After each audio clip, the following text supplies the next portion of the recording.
Hi everyone. Today I'm having a conversation with my younger sister, Mira Shah.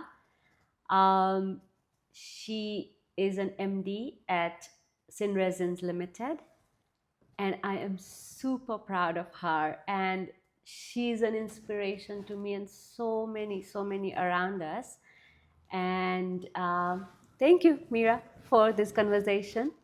Welcome, pleasure's And all mine. in Gujarati, sister is Ben. So at any point in time, if I call her Ben, that means sister. Okay, so take us through your journey. So it's been, I will start with obviously how she's introduced me. Managing director didn't come easy. So going backwards, it's been a 7-year journey. I started as general manager commercial into a company called Synresins Limited.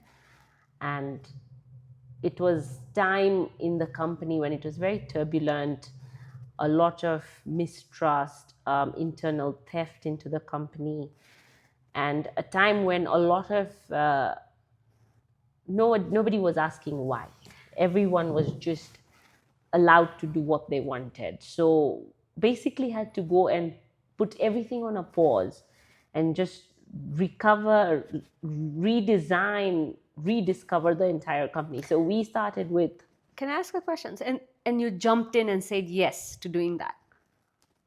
I jumped into saying yes because I was I was 5 years into audit, and Okay. I really needed that growth. So after 5 years into audit, I went into another corporate, which was a medical center for 2 years, which was very slow.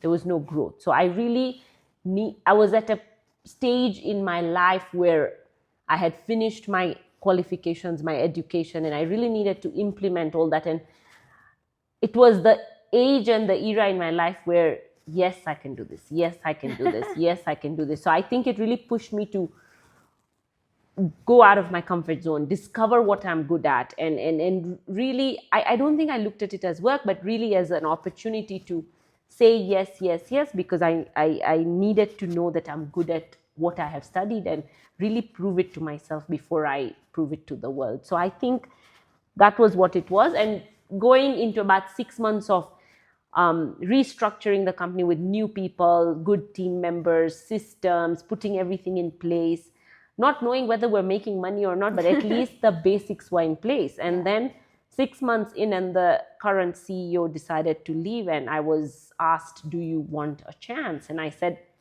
I don't know whether we are in the industry to add value, or are we really there just because we have an investment which we need to prove. So I asked the chairman to give me 6 months to really decide whether the company has some values, whether it has a place in the industry. And those 6 months was really for myself to say that, am I pushing something up the hill, Exactly. which is not required. So And also, this is the first time you had been offered a job like this. You had been in a position for this sort of a challenge. exactly. And I didn't get it. The circumstances were such that next to the CEO, it was only me, and there was no other people in the room who would be like, okay, who's going to do that role next? So yes, there was an option of going out and looking for other people, but I got very lucky that I was at the right place at the right time, and Mr. Devani was nice enough to offer me the opportunity. Also, he saw your capability and he saw the leadership skills.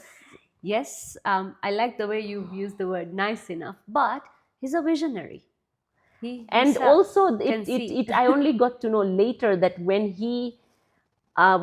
when he called my previous employer for a reference, they had already talked about the fact that he wanted somebody who could actually run into the shoes of a CEO. And I only got to know that much later. So And he now already was evaluating exactly, you for that position while you were working there. something like that. So Okay. so it was quite interesting. So I think looking back 7 years, I can't imagine how I would have done all of that. So I had a really good putting right people in place. I had a good team, people who I could count on, And then I went out to the market. How are we perceived in the market? How do our customers, suppliers, stakeholders look at us? And started unfolding and really putting things in place that, look, if we need to be here, we need to get a few things right. And we put those things in place along with the whole team and the support.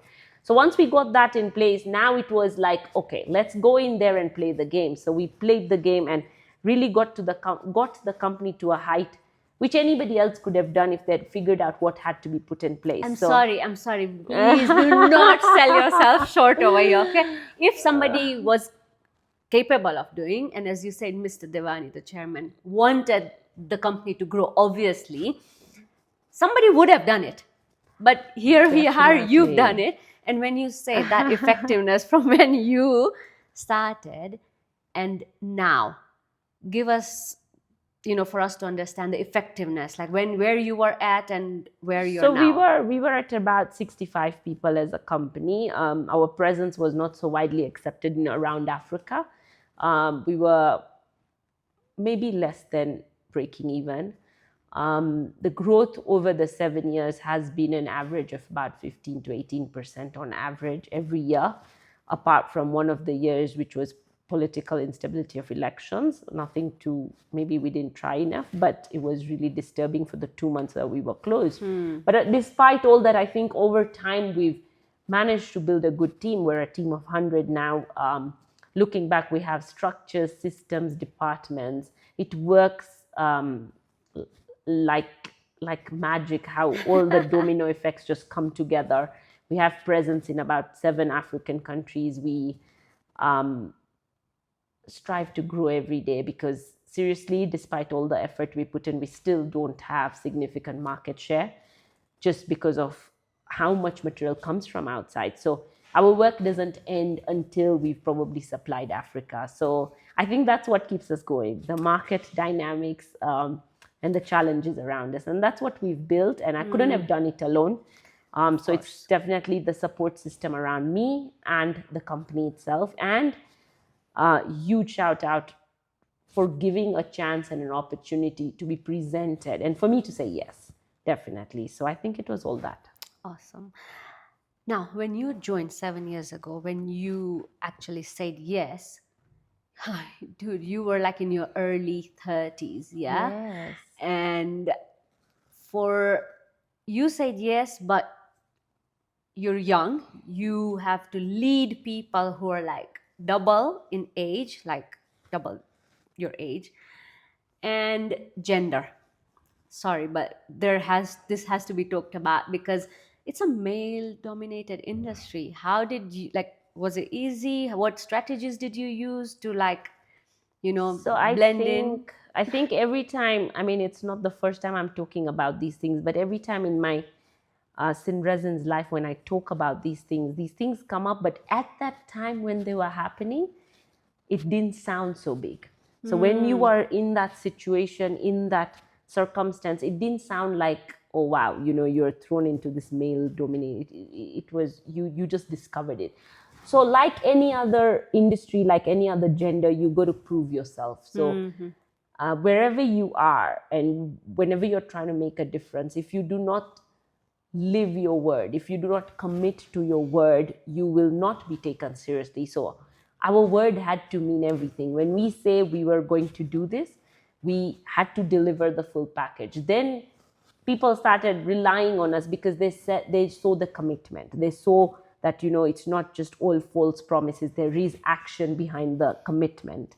So when you say we had to deliver, I know you as a person, so I know you've got these values. But how do you then make sure that everybody down the line they live up to these values? So I think at that time, as I said, I had a brand new team with me. So I was actively going out and looking for people who had a certain drive. And I did have some people who were elder to me, reporting to me. And we were asking the questions at inception that, will you have a problem having a boss who's maybe half your age or is a lady, so that if it's a deal breaker, don't come on board. We were talking about young people joining our team to say, yes, it's going to be a lot of work. We are trying to do something or discover something that has not been done before. And I think we were very loud. I was very loud in saying that I need your 100%. Because if you play any less, it will affect what I'm trying to do here. So I think I was trying to do that. And I can proudly say that 80% of the people I started with are still with me. So I think having that synergy, having that connection, having that right team players makes all the difference. And out there in the world, it is a very male dominated industry. I mean, and after 7 years, I genuinely talk so much better with elder men. I have good conversations. I have so much respect for what they do, but it didn't come overnight. It had to be a lot of,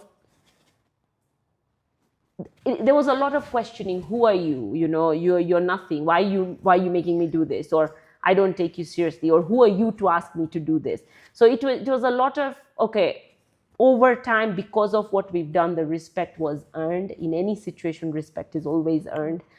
So now going back, I don't know how I might have done it, but now I think I have the best of colleagues, friends, support system, people who I can call family or friends or really count on and really call them out if I need some help. And it wouldn't have happened if it wasn't this. And unfortunately, I don't think once the men see you as somebody who's committed and has proven yourself, I think that whole gender bias drops, the whole old young drops. So it's more of you start looking at each other as people in, you know, partners doing business together. People who bring similar values That's to the it. table. Yeah. And amazing. Now, obviously, there is so much. Every day, I'm sure you guys face so many challenges. Yeah, it's not even like every minute, not even every day. How do you deal with the stress? Like, can you please give us some tips? I want to be very bright in saying I don't take stress, but I think there are circumstances where I work really well under stress, and the circumstances where I delegate the stress and work well. So stress is, and I think that is an area of this industry that is actually why I'm still here and why it's still keeping me going. The everyday not being the same, the everyday being different, the everyday us questioning that we are there in the company to solve those problems that come around. So over the 7 years, it's definitely not what you know. It's the networks that you've built. It's how you get those problems solved. The stress, I mean, I remember days when my husband would tell me I was sleep talking for hours, or I would have endless phone calls in the middle of the night because the production plant was running on, there was some problem. I remember 2 years of juggling. I'm here at home, but I'm still on the phone. Or I still remember going for holidays with my friends, and they still talk about, oh my God, Mira, is your briquette problem over? Or is your wood problem over? So I think you carry, in today's day and age, you carry your business with you if your phone is with you. The stress, I don't think in any commercial situation you can avoid it. Because if you avoid the stress, you avoid the growth, and you avoid the reason why you're there in the company. So stress is something you can't say you're not going to get. Yeah, but you can manage it somehow, right? You can manage it. And also, I look at every stress as a problem. And I look at, why do I need a team of brilliant people to be hired? I mean, I'm not hiring them to print, scan, write documents, or just send emails. I'm hiring bright young individuals or bright individuals to really manage that situation that we are calling stress. Okay. It's an amazing idea that everybody has, that I'm going to hire amazing, bright individuals, but people can't then delegate. So are you able to delegate? Have you given them the full authority? And then how do you control? How do you oversee what they're doing? So I think it's you've got so many business tools to put in place to get all that going, but it doesn't come easy to everybody. So there comes a stage in your career or the company that you can't do everything, and that's why you've got this team. And if you are doing everything, you need to at some point justify why they are there. So when the growth comes, you really need to take that back seat and start giving them their portion, and And I think not even, I've realized 2 years ago or 3 years ago, I've had to obviously take a maternity break. And that pushed me to not delegating work for a person who can delegate is easy. Delegating accountability is something that Yes. people struggle with. So if you are only delegating work, you're not having a buyout from that person as a partner. They're not in it for the job to say, oh, I understand what is at stake. They're only doing the work because you told me to do so. So I think over time I've learned delegating accountability is more key and more important. Because then only that person owns the outcome. That's it. Right? Whether it's positive or negative. And then I'm sure when it's positive, they take the win. And that's how I think you have to, I mean, I wish I did that when I started working, that, delegate the responsibility so that you can really have that partnership for the overall score at the end and maybe do better. But delegating doesn't come easy, but if you don't do it, you're going to burn yourself out and you will limit your growth in whichever aspect it is, from small, middle to big. If you're not going to delegate, you're not hurting anybody else, but you're limiting your growth. Okay. And is this exactly how you operate, like at work and at home as well? Like, now you've got a baby. Now Ayan is in the picture. And you've got work, you've got yourself, you've got baby, husband, home, everything happening, right? Like, so this delegation at work also, gets mirrored at home, or? I think motherhood is such a emotional and a very personal journey. So yes, all moms would like to do everything on our own if we had 100 hands. But I definitely want to count out and shout out to my support system. So I think it's the people around me, from my mother, yourself, my friends, my colleagues, my mentors like Mr. Devani, my husband, all these people in different aspects, in their own ways, made me realize that you're not going to do everything. And if you do want to do everything, you'll have to give up something that you like or something that you've proudly made till now. So I think our support system comes in hand at the time when you don't know how to manage a new role, like being a new mother. So I think at that time you do quickly realize, and I think if mothers are very loud in listening to their babies, they do talk. So their actions talk, because I mean, I had given the company so much that if I wanted a 6-month maternity leave, it was a yes. I was into 3 months maternity leave and I said, okay, let me stay the 4th month. And my baby started getting so clingy and he wouldn't go to other people. So I said, I don't want this. So I definitely took a flight to work and I said, I need to get a schedule going for him. Just because I needed that exposure for him, and I also needed to be independent for myself. Because of all the things you've heard around that, you don't want to be held down. You don't want to forget what you've built for 3 decades of your life. That, and also there is, number one, for our own sanity, because we also need to come out and be ourselves.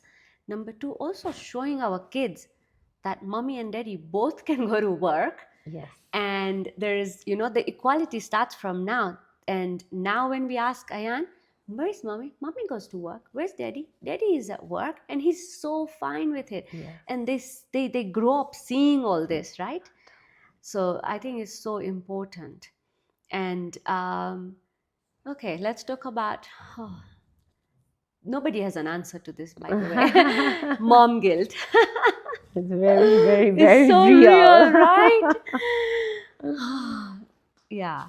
Can we deal with it? Do we deal with it? And what self-talk do we give ourselves to deal with it? So I think for me, it's one of my personality traits is I'm very selfish when it comes to, I put myself first. And yes, when it comes to being a mom, you can sometimes feel like, oh, I shouldn't.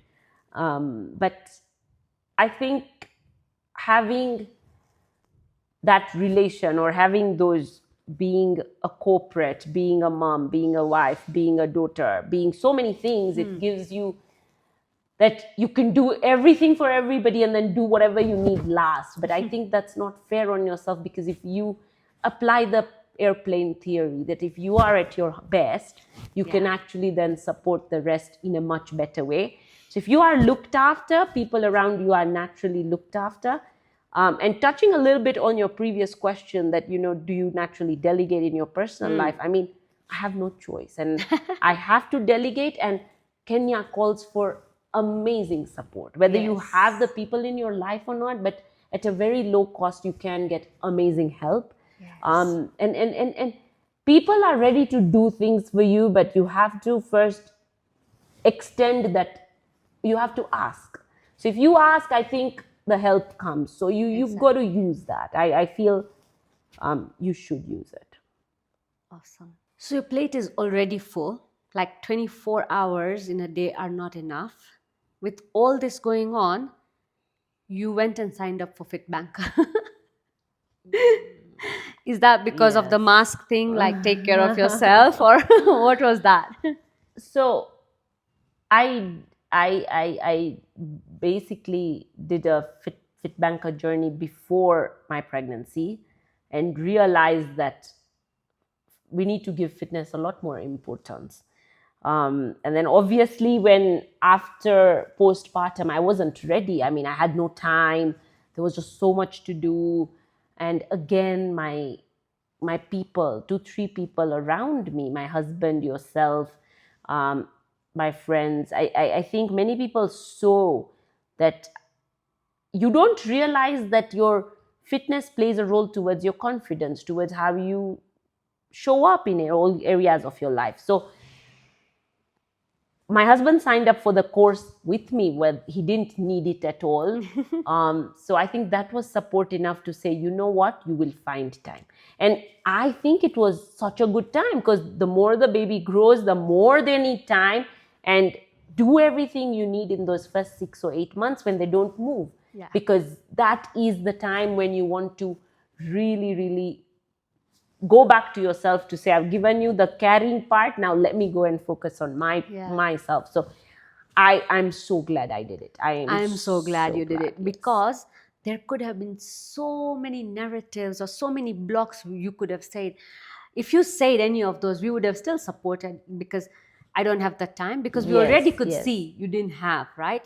How am I going to do this? Or, the baby is young, or the breastfeeding plays a part. And there were so many narratives, and I hear them, like there's so many people around us who would benefit from some I sort can of. tell you, I was driving to work today and a friend reached out to say, Mira, I take so much inspiration from your journey. I went to the gym just for half an hour, and she's 3 months new mom on a second baby. And I was just like, it's those little things. And you're not doing it to inspire other people, but somewhere some people are seeing that, look, time is just what we put it. I think it's just this big thing we create in our head. We really have to create that time for what is important. So if we are going to say, I don't have the time, I think more and more you realize that you're doing things that you're not supposed to be doing. Yeah. Somebody else can be doing them better. I saw this post, like for 2 hours you can be on your phone before you go to sleep, but I don't have time for working out. Exactly. So I think it forces you to prioritize. And having a baby late means that you got to be more fitter towards your 40s, 50s, when chronic diseases are so famous. So you got to then not say that, you know what, oh, I'll just pop some pills, or I don't think popping pills is ever an answer. Exactly. So I think just that it will take time to get your body and your health back into shape if you have been living maybe not so healthy life, which I hadn't been living very consciously. So I'm very, very grateful that I did that, and I'm thankful for the support that pushed me to do it, because it was the right time. And you just have to make time. Yeah, it's always the time you decide to do it is the right time. And you doesn't have to matter make when time. it is. And you've got to plan. Planning is key, right? Because, like, how are you planning your weeks, right? The more you plan, the more I think you can get out of it. And the more, I mean, I cannot go back and say I have a struggle for me time, because despite the fitness, the baby, the everything you were doing, I still managed to, used to get my time to sit with my friends or go and do my mani pedis or go and do whatever I needed. So I think it's just a lot of how do you want to prioritize Exactly. Okay, now I have this question. When did you start your career? What did you start it as? Like first job, or what did you qualify? I want everyone to listen to your full 360 journey. So I am always a numbers person. So in high school, I was very sure I didn't want to do an extra subject if I didn't need to. So I was that person who did 8 subjects and not the ninth one just because I needed to have it on my grade sheet. So I did my accounting and finance and pursued it further in Australia as a university degree. And I think over my entire time, the person who screams loudest in my head is my father, because I have fought with him at every stage, because he's like, no, you can go to UK, you've got the brains, you can go to LSE, you can apply here, apply. And I was like, I don't want to, because I wanted to go to a different country, because everyone at that time was going to London, and it was a lot of same. So I was like, okay, you know what, I want to go to Australia. So I made it happen. However, I fought with the family because we don't have anyone there. So I was like, okay, I'm going to go to Australia. So I went to Australia. I enjoyed the 3 years of my life, had a blast, came back, sat at home. So I took a week in Australia to say, if I get a job, I stay there. Otherwise, I come back. And I didn't get a job because you were applying through all these online questionnaires and all these big firms. But at that time, it was just not possible. Didn't get a response. I said, I'm not going to sit around. I'm going back. So made the decision of coming back.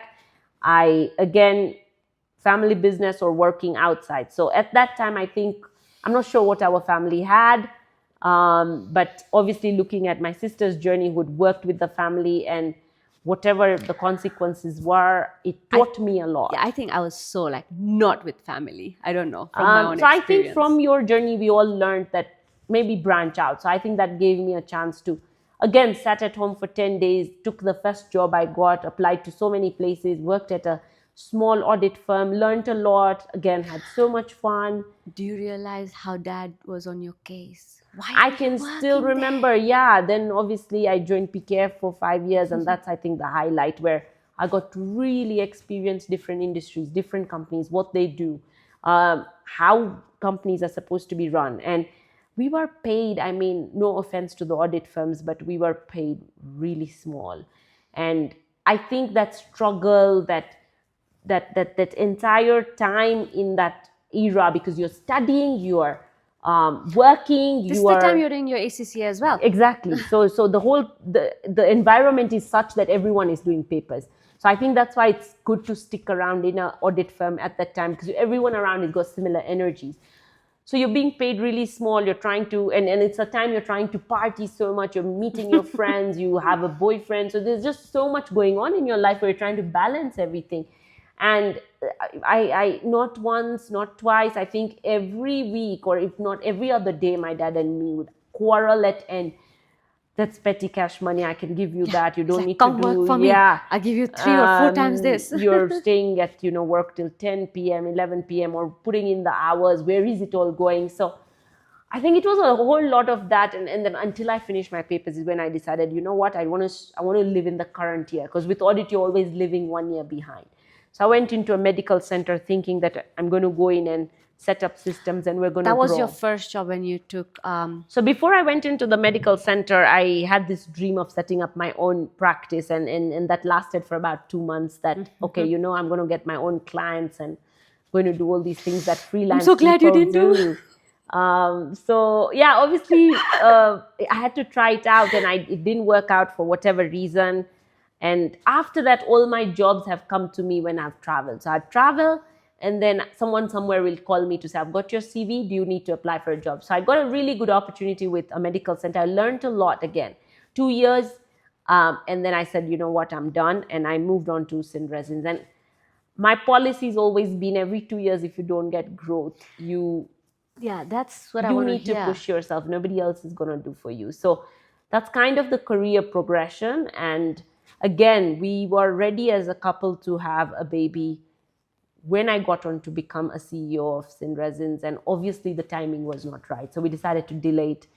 rightfully so. So I think you got to, as a working lady, you got to really know how to balance your biological clock, your career clock, and all other clocks, because it's nobody's going to teach you these things. You got to plan it for yourself and put your foot down. So that's a little bit of how the journey planned out, and I wouldn't change anything But or regret I love anything. the way you, like, when the job doesn't give you the challenge you wanted, you moved and you looked for something better, something more challenging, right? Or something for growth, something. But a lot of people stay at their current jobs, become like, so comfortable with it, um, and not look at growth. So I think there's fear of financial stability. There's fear of being comfortable.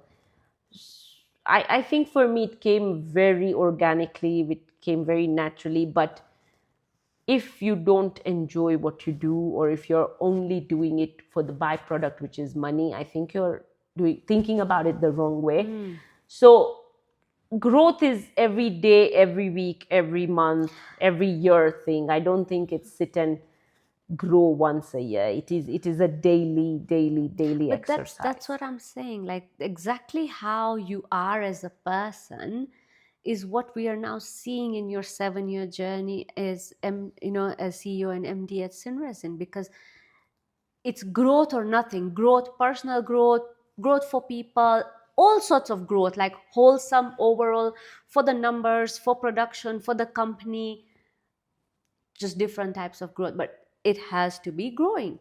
So I think, yeah, I mean, I'm learning something. So I think the growth and the numbers. So my passion for numbers shows that my growth and numbers go together. So I think that's been the journey, and we see what unfolds because we don't stop. And Is there anything you want to tell, like Mira, who's just back from uni, or Mira, who's still at audit firms? yeah, definitely. I think if I took a shorter time, maybe I would be in a different role at the moment. So I think you're really just, you're very vulnerable. You're young. You maybe don't seek enough advice from the top tier. Like, we know people in the top tier at that time, but we probably shy away from talking or reaching out to our networks who we already had back then. But I really wish I could have used their guidance a lot more. Maybe the journey would have been shorter. Are you available for those networks right now to talk to them if anyone wants to reach Definitely. out? Look, I believe in sharing, and if value is parted, It only grows. it only grows. And I do realize that empowering people is something I enjoy, which I definitely do at work very, very naturally and on a daily basis. So yes, definitely. I mean, if given a chance, open to talking to organizations or the youth on how we can empower. And it doesn't always have to be about career or It could be. education. It's really just simple things about, maybe you're confused about what path to take, or how to plan your career front. So simple things. But I think the old Mira, I would really say, is use your networks a lot more, because they have power, which I probably didn't do enough. Cool. Can I just say I'm so proud of you? And after talking to you every day, I really strongly believe leaders are born. Thank you so much. Thank you, and thank you for doing this. And I feel very proud for doing this for you. And look, I count on you every day, and we have something amazing. So thank you, and very proud to see this new journey of yours unfold. Thank you.